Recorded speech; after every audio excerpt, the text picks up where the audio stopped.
Hey, what's up guys? Oke guys, di video kali ini gue akan menceritakan seluruh cerita dari film The Night That Knocked yang dirilis pada tahun 2019.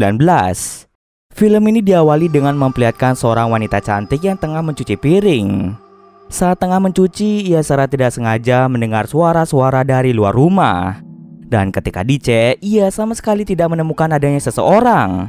Tapi tiba-tiba saja wanita itu berteriak dengan kencang dan kemungkinan besar wanita itu telah diserang oleh seorang tak dikenal.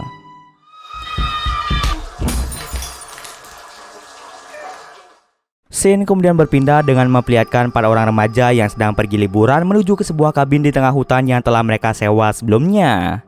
Mereka bernama Torik yang sedang berpacaran dengan Jess dan Jake yang sedang berpacaran dengan Carmen. Tidak hanya mereka berempat saja, ternyata ada 3 teman lainnya yang sudah terlebih dahulu sampai di lokasi. Mereka bernama Dom yang saat ini tengah berpacaran dengan Alisa. Dan yang terakhir ada Derek yang merupakan saudara dari Dom. Singkat cerita saja, mereka pun sampai di lokasi setelah menempuh jarak yang lumayan jauh.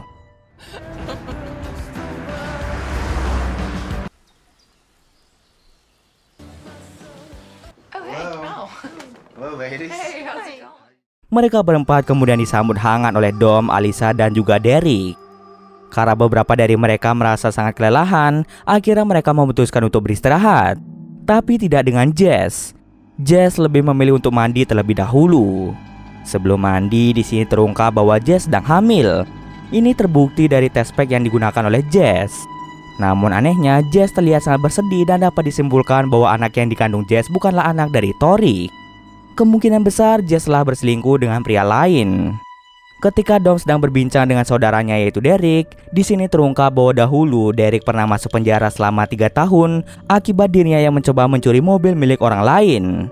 Tapi selama Derek di penjara, Dom tidak pernah datang untuk menjenguknya sama sekali. Walaupun begitu, Derek tidak marah pada Dom karena mereka merupakan adik kakak. Tak terasa waktu pun sudah menunjukkan malam hari. Para wanita di sana segera memasak makanan untuk makan malam. Sambil makan malam bersama, mereka semua pun mulai berbincang-bincang satu sama lain. Perbincangan seketika menjadi sunyi ketika Torik menyinggung Derek yang dulunya pernah masuk penjara. Tidak hanya itu saja, Torik juga bertanya dengan siapa Derek melakukan pencurian mobil tersebut. Derek yang merasa sedikit tidak mood langsung menjawab kalau dirinya mencuri bersama dengan salah satu teman dekatnya. Tapi hanya Derek saja yang ditangkap oleh polisi, sedangkan temannya berhasil kabur. Torik langsung berkata bahwa teman Derek sangat pengecut karena dia hanya berani berbuat jahat, namun tidak berani bertanggung jawab atas perbuatannya tersebut. Perkataan yang diucapkan Torik membuat Derek menjadi tidak nafsu makan. Oleh karena itu, Derek memutuskan untuk keluar rumah dan tidak ikut makan malam. Yang lainnya kemudian sedikit marah pada Torik karena dia berani-beraninya berbicara mengenai penjara di depan Derek yang merupakan mantan narapidana. Setelah selesai makan malam, Jess mengajak Carmen dan Alisa untuk berbincang satu sama lain. Di sana Jess mulai menceritakan bahwa dirinya tengah hamil. Namun anak dalam kandungannya bukanlah anak dari Torik. Jess mengaku bahwa dirinya pernah berselingkuh dengan pria lain dan sudah pernah melakukan mantap-mantap sebanyak 2 kali. Jess menjadi sangat takut jika Torik mengetahui hal ini, maka Torik pasti akan memutuskan hubungannya dengan Jess. Setelah bercerita, Carmen dan Alisa meyakinkan Jess bahwa Torik kemungkinan tidak meninggalkan Jess meski bayi yang dikandungnya bukan anak dari Torik. Meskipun begitu, Jess masih belum berani bercerita tentang kehamilannya pada Torik. Kemudian saat Alisa mencuci piring-piring yang kotor, secara tiba-tiba Alisa mendengar suara ketukan dari luar kabin.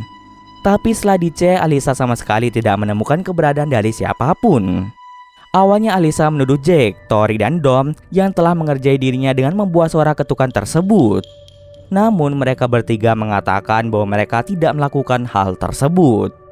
Kemudian Alisa malah menuduh saudara Dom yaitu Derek yang mencoba menakut-nakuti Alisa. Tidak hanya itu saja, Alisa juga menjelek-jelekan Derek tepat di hadapan Dom. Dom kemudian menjelaskan bahwa Derek tidak mungkin melakukan hal seperti itu walaupun dia merupakan mantan narapidana. Dom langsung bercerita bahwa saat pencurian yang pernah dilakukan oleh Derek, teman dekat yang dimaksud oleh Derek merupakan Dom itu sendiri. Jadi Derek dengan rela ditangkap oleh polisi dan memberi kesaksian palsu kalau Derek melakukan pencurian itu sendirian tanpa dibantu oleh siapapun. Hal itu sengaja dilakukan oleh Derek agar Dom tidak ditangkap oleh polisi. Dom menyuruh Alisa untuk tidak menghina Derek hanya dari penampilan dan masa lalunya saja. Setelah itu Alisa kembali masuk ke dalam kabin. Tanpa Dom sadari, ternyata perbincangan yang mereka lakukan tadi didengar langsung oleh Derek. Di sana Dom meminta maaf pada Derek karena Dom tidak bisa menjenguk Derek sewaktu dia di penjara. Tidak hanya itu saja, Dom juga merasa menyesal karena telah kabur meninggalkan Derek ditangkap polisi. Semestinya mereka berdua yang harus ditangkap oleh pihak kepolisian karena mereka berdua telah melakukan tindak kriminal. Walaupun begitu, Derek tidak terlalu mempermasalahkan hal tersebut dan seorang kakak pasti rela melakukan apa saja demi melindungi adiknya sendiri. Sementara itu, Alisa sedang menangis di kamar mandi akibat perdebatan yang ia lakukan tadi dengan Dom. Saat Alisa ingin keluar dari kamar mandi, tiba-tiba ada seseorang misterius yang mulai menculiknya. Lalu di lantai bawah, Carmen menyuruh Jack pergi ke mobil untuk mengambil HP-nya yang tertinggal. Mendengar hal tersebut, Jack segera pergi ke mobil. Di tengah perjalanan, tiba-tiba ada seseorang yang memukul Jack hingga Jack terluka sangat parah dan Jack pun meninggal seketika.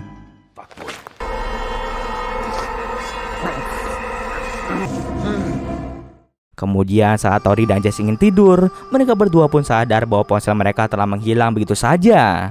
Lalu Tori langsung turun ke lantai bawah dan menyalahkan Derek karena Derek mungkin merupakan pelaku yang telah mencuri HP milik mereka. Dom pun mencoba melerai pertengkaran mereka. Di saat yang sama terdengar suara-suara dari luar kabin dan setelah dicek mereka melihat Jack yang telah tewas dengan mengenaskan. Pacarnya yaitu Carmen menjadi sangat bersedih atas kematian Jack. Tiba-tiba dari depan, sosok misterius itu langsung memukul Carmen hingga dia tewas di tempat. Derek yang melihat hal itu langsung menutup kembali pintu kabin tersebut. Di sini terlihat bahwa orang tersebut menggunakan make up mirip seperti badut. Tidak hanya itu saja, sosok badut psikopat itu mulai menunjukkan semua HP milik mereka yang telah ia ambil begitu saja. Selama ini sejak kedatangan mereka ke kabin itu, ternyata sudah ada psikopat yang sedang memata-matai mereka. Kemudian psikopat itu pergi ke samping rumah dan langsung mematikan listrik di kabin tersebut. Kondisi yang sangat gelap membuat mereka kesulitan untuk melihat. Mereka hanya menggunakan korek gas sebagai penerangan. Lalu saat tiba di sebuah ruangan, listrik mendadak hidup dan mereka semua melihat Alisa yang tengah disekap oleh dua badut psikopat.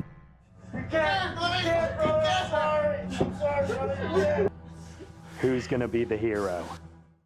Di sini mereka semua masih belum tahu ada berapa jumlah badut psikopat itu. Kemudian badut psikopat itu langsung membunuh Alisa dengan memasukkan racun ke dalam tubuhnya.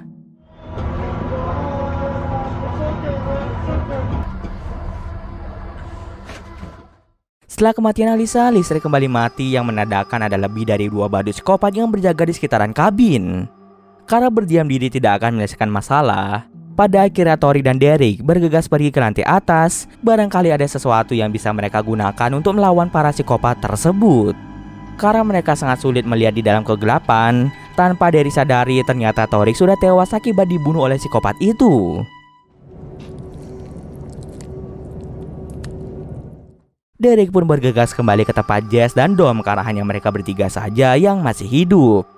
Karena sudah tidak punya pilihan lain, mereka berencana untuk lari sekencang mungkin untuk bisa sampai ke dalam mobil. Di perjalanan, tiba-tiba salah satu badut menyerang Derek dan Derek menyuruh Dom dan Jess untuk segera pergi dari tempat ini, sedangkan Derek akan berusaha melawan badut tersebut. Tidak hanya itu saja, Dom juga dihadang oleh badut gemuk. Dom dengan terpaksa melawan badut tersebut, sedangkan Jess disuruh lari ke dalam mobil. Jess pun segera berlari, tetapi sayangnya badut itu tidak hanya 2 saja, melainkan ada lebih dari 10 psikopat yang tengah mengepung Jess. Jess pun akhirnya tewas di tangan para badut-badut tersebut. Sementara itu, Derek dan Dom juga kalah dalam pertarungan. Kemudian Derek mulai mengambil pisau yang sebelumnya terjatuh dan langsung menusuk badut psikopat tersebut. Lalu di sisi lain, Dom hampir saja mati karena kehabisan nafas. Tapi beruntungnya Derek datang tepat pada waktunya dan berhasil membunuh si badut gemuk. Derek kemudian membawa Dom kembali masuk ke dalam kabin untuk bersembunyi. Pada awalnya, Derek mencoba menghidupkan motor roda 4, namun semua sia-sia saja. Karena tak punya pilihan lain sebagai seorang kakak, Derek mulai turun tangan dan berencana untuk melawan semua badut psikopat. Tidak ingin kakaknya berjuang sendirian lagi, akhirnya Dom kembali bangkit dan mengambil salah satu linggis untuk membantu kakaknya melawan psikopat-psikopat tersebut. Sebelum beranjak keluar, tiba-tiba layar pun menjadi hitam. Kemungkinan besar dengan kerjasama yang mereka lakukan, Derek dan Dom mungkin berhasil mengalahkan semua psikopat itu, meskipun tidak ada scene yang memperlihatkan pertarungan antara mereka berdua melawan banyak psikopat. Dan cerita pun selesai. Oke, mungkin sekian dulu video kali ini. Jika ada kesalahan gue mohon maaf. Oke, see you next video guys.